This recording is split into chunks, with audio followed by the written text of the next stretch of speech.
বিশেষভাবে 5টা কাজ রাসূল সাল্লাল্লাহু আলাইহি ওয়াসাল্লাম এই কদরের রাতে করতেন। এক নাম্বার কাজ হচ্ছে তিনি সারা রাত জেগে ইবাদত করতেন এবং পরিবারের লোকদেরকে ঘুমোতে দিতেন না, উঠিয়ে দিতেন। বছরের অন্য কোনো সময়ে সারা রাত জেগে ইবাদত করার কোনো নজির রাসূল সাল্লাল্লাহু আলাইহি ওয়াসাল্লামের জীবনে ছিল না। সব রাতে ঘুমাতেন। আমি জোহর বারুতে একটা কনভেনশনে the daily routine of prophet সাল্লাল্লাহু আলাইহি ওয়াসাল্লাম একটা আলোচনা করেছিলাম, যেখানে রাসূল সাল্লাল্লাহু আলাইহি ওয়াসাল্লামের দৈনন্দিন জীবনের রুটিন আলোচনা করেছিলাম। সেখানে আমরা বলেছি যে রাসূল সাল্লাল্লাহু আলাইহি ওয়াসাল্লামের দৈনন্দিন অভ্যাস ছিল তিনি এশার পরেই তাড়াতাড়ি ঘুমিয়ে পড়তেন আর মিড নাইটে উঠতেন। রাসূল সাল্লাল্লাহু আলাইহি ওয়াসাল্লামের কর্মদিবস শুরু হতো মিড নাইটে। আমাদের তো সকালে কারো আরো অনেক পরে শুরু হয়, রাসূল সাল্লাল্লাহু আলাইহি ওয়াসাল্লামের কর্মদিবস শুরু হতো বেসিক্যালি মিড নাইটে। এশার পরে কথাবার্তা না বলে আগে ঘুমোতে যেতেন, মিড নাইটে উঠতেন, কিন্তু ঘুমাতেন। ঘুম ছাড়া রাত কাটাতেন না। সারা বছরের এটা ছিল যে এশার পর পর ঘুমোতে যেতেন, except the last 10 days of Ramadan. রমাদানের শেষ 10 রাতে রাসূল সাল্লাল্লাহু আলাইহি ওয়াসাল্লাম ঘুমাতেন না। এই 10 দিনের ব্যাপারেই পাওয়া যায় সারা রাত জেগে তিনি ইবাদত করতেন। আম্মা জান আয়েশা রাদিয়াল্লাহু তাআলা আনহা বলেন, ইদা দাখালাল আশরু আহিয়াল লাইলা ওয়া আইকাযা আহলা ওয়া জাদ্দা ওয়া শাদ্দাল মিজার। রমাদানের শেষ দশক যখন আসতো রাসূল সাল্লাল্লাহু আলাইহি ওয়াসাল্লাম সারা রাত জেগে ইবাদত করতেন। পরিবারের সদস্যদেরকে জাগিয়ে তুলতেন, স্ত্রীদের ঘুমাতে দিতেন না, জাগিয়ে তুলতেন। ফাতেমা রাদিয়াল্লাহু তাআলা আনহার ঘর পাশেই ছিল, তাদেরকে যে জাগাতেন এবং নিজে সারা রাত ইবাদত করতেনই।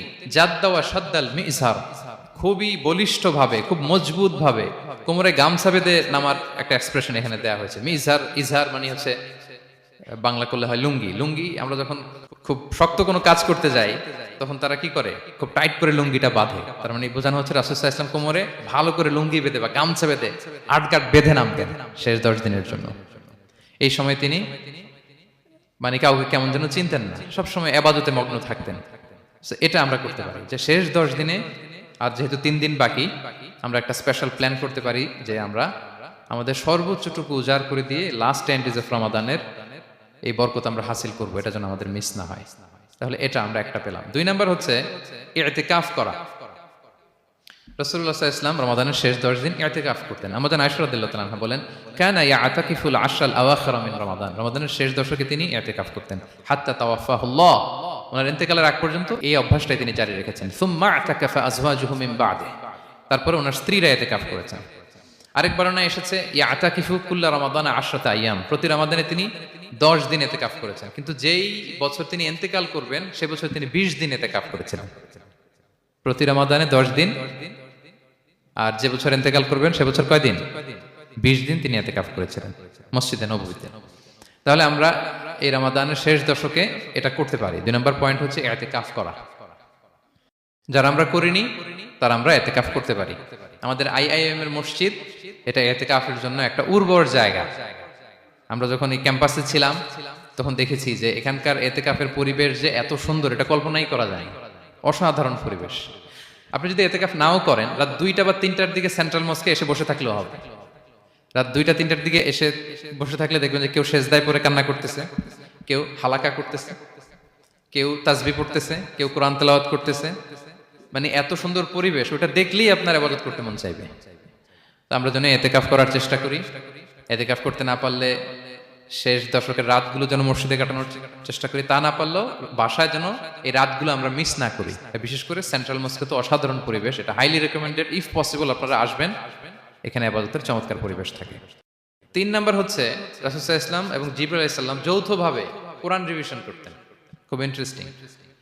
সারা বছর যেটা নাজিল হতো রমাদানে জিবরাইল আলাইহিস সালাম রাসূল সাল্লাল্লাহু আলাইহি ওয়াসাল্লামকে শোনাতেন, রাসূল সাল্লাল্লাহু আলাইহি ওয়াসাল্লাম আবার জিবরাইল আলাইহিস সালামকে শোনাতেন।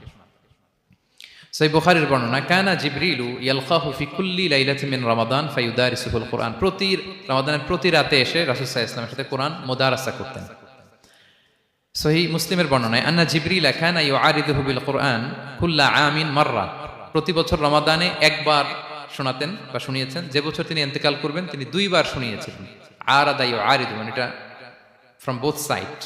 আরবি শব্দটা এমন যে জিবরাইল আলাইহিস সালাম শোনাতেন, এরপর রাসূল সাল্লাল্লাহু আলাইহি ওয়াসাল্লাম জিবরাইল আলাইহিস সালামকে শোনাতেন। কোরআন রিভিশন করা।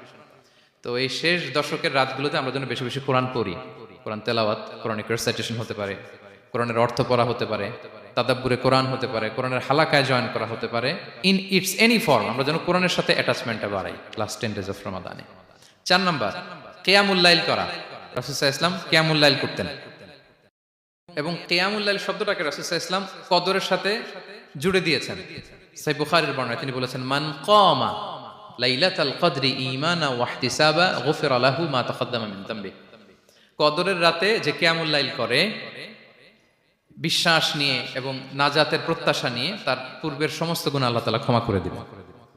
তাহলে কিয়ামুল লাইলটা রাসূল সাল্লাল্লাহু আলাইহি ওয়াসাল্লাম বিশেষভাবে কদরের রাতের সাথে সম্পৃক্ত করেছেন। আমরা যেন প্রতি রাতে কিয়ামুল লাইল করি, লম্বা সময় যেন দাঁড়িয়ে থাকি, লম্বা সময় কোরআনিক রিসাইটেশন করি দাঁড়িয়ে থেকে, লম্বা সময় রুকু, লম্বা সময় সিজদা, স্পেশালি সিজদা। আখরাবু মা ইয়াকুনুল আবদু মির রাব্বিহি ওয়া হুয়া সাজিদ ফাআকসিরু ফিহি দুআ। বান্দা যখন সিজদায় থাকে আল্লাহ সবচেয়ে কাছে থাকে, তো আমরা তো আল্লাহর সবচেয়ে কাছে যেতে চাই এই ক্রিম টাইমটাতে, কি বলেন? আমরা যেন লম্বা সময় সিজদাতে থাকি। কিন্তু আমাদের অনেকের যেটা হয়, নামাজে তাড়াহুড়ো, অনেকের সব ব্যস্ততা যখন নামাজে দাঁড়াই এরকম হয়ে যায়।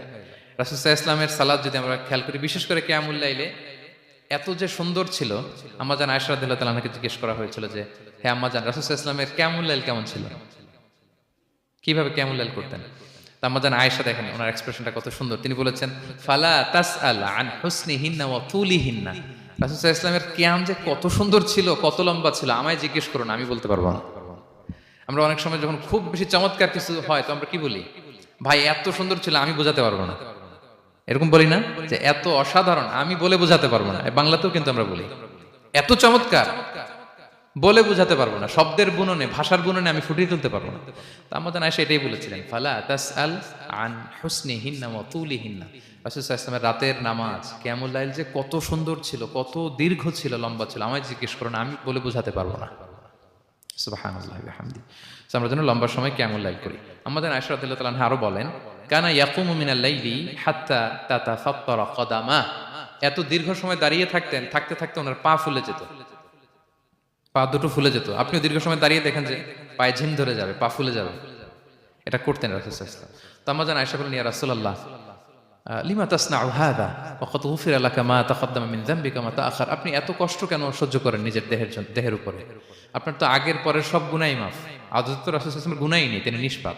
এত কষ্ট কেন করেন? আপনার আগের পরের সবই তো মাফ করে দেয়া হয়েছে, কেন করেন? রাসূল সাল্লাল্লাহু আলাইহি ওয়াসাল্লাম উত্তর করেছেন, আফালা উহিব্বু আন আকুনা আবদান শাকুরা। আয়েশা, আমি কি শুকরগুজার বান্দা হতে পছন্দ করব না? আল্লাহ তাআলা আমাকে তার রহম এবং করমে সব মাফ করে দিয়েছেন, কিন্তু আমি কি শুকরগুজার হব না? আমি কি আমার রোলটা প্লে করব না? আমি কি নিজেকে সঁপে দেব না আল্লাহ তাআলার কাছে জায়নামাজে? তো এটা ছিল সংক্ষেপে রাসূল সাল্লাল্লাহু আলাইহি ওয়াসাল্লামের কিয়ামুল লাইলের ধরন। এভাবে তিনি দীর্ঘ সময় কিয়ামুল লাইল করতেন। আমরা যেন এটা করি। সেন্ট্রাল মস্কে কিয়ামুল লাইল এবছর নিশ্চয়ই হচ্ছে, আমরা যেন অংশগ্রহণ করি। 5 নম্বরে রাসূল সাল্লাল্লাহু আলাইহি ওয়াসাল্লাম দোয়া করতেন। এই কদরের রাতগুলোতে খুব বেশি বেশি দোয়া করতেন। দোয়া নিয়ে আমরা একটা জুমার খুতবা দিয়েছিলাম, সেখানে আমরা বলেছিলাম যে দোয়া হতে হবে খুব আন্তরিক দোয়া, রোবোটিক দোয়া যেন না হয়। আপনার আবেগ, ভালোবাসা, মনের মাধুরী মিশিয়ে, চোখের পানি মিশিয়ে, অশ্রু সিক্ত করে এই দোয়াটা করতে হবে, তাহলে সে দোয়া আল্লাহর কাছে কবুল হবে। আমরা যেন আমাদের ভাব, আবেগ সব ঢেলে দিতে পারি আমাদের দোয়াতে, আমাদের সিজদায়, আমাদের কিয়ামুল লাইলে। এবং যে কোনো ভাষায় কোরআনিক দোয়াগুলো রেকমেন্ডেড, হাদিসের মাসুরগুলো রেকমেন্ডেড। তাছাড়া আপনার নিজের ভাষায় আপনার কি চাওয়া, আপনার কি আকাঙ্ক্ষা, আপনার মনের কষ্ট, যাতনা সবকিছু আপনি আল্লাহ তাআলার কাছে পেশ করুন।